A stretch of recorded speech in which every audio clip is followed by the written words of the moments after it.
Necəsiz? Müəllim, siz necəsiz? Allah köməyiniz olsun. Yaxşı Allah olun. ömür Bir versin. haftanı dedim, gəlin başa dediniz, yox, mən tələbələrimin yanında oturacağım. Yox. Baş mənlidir. Öyle Allah orta həmişə başınızı həmişə üstündə eləsin sizi, var olasınız. Allah köməyiniz olsun. Bugün bir maraqlı bir oyunumuz var. Yəqin ki, görürsünüz. Bütün suallar yazırlar tələbələr sizlər üçün. O sualları tələbələr sizin üçün oxuyacaq. Bilirsiniz nəyə oxşayır? O şəkərlər var, kağıza bükülmüş. Görəsən, nə suallar görsənəcək? Gəlin başlayaq böyük xanımlarımızdan. Götürün bir dənəsini. Var özünə? Hə, götür. Tamam, okey. Sonra vətəndaşlar sən də götürüb verin. Hamı götürsün. Bizim ən gənc tələbəmizdir. Neçə yaşında o da deyərsiniz. Sən də götür. 13 ay maşallah. Allah sənin o necə deyirlər, powerlıq həyatını şirin eləsin. Rahat eləsin. Buyurun. Birinci sizə verək. Şef, ən çox hansı bişirdiyiniz yeməyi tərifləyə bilər? Pişirdiyim yeməyi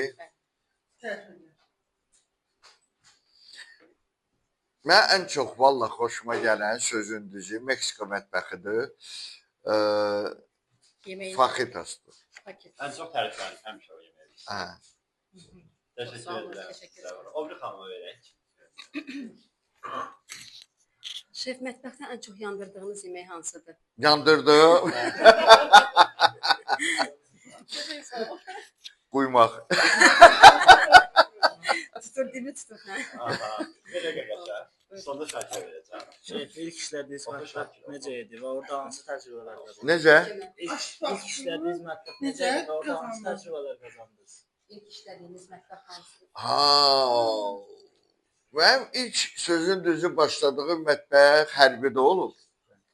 Sivastopol şəhərində. Orada həm dərs keçmişəm, həm də aşpazlığı öyrənmişəm. Amma belə hərbi dəniz qüvvələrində ən birinci orada olmuşam. Oranın həm baş aşpazı, həm də ki rəis olmuşam da o yeməkxanada.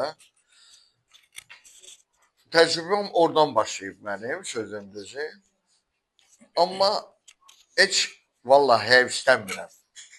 Bu sənətə gəlməyimə, eləməyimə heç bir belə deyim ki, mən bu sənəti sevib gəlmişəm. Əsas da orada seviyorum. Allah kömək olsun. Şef, mətbəxdə ən çox hansı səhvlə rastlaşırsınız? Ən çox səhvləri bilirsiniz nədir?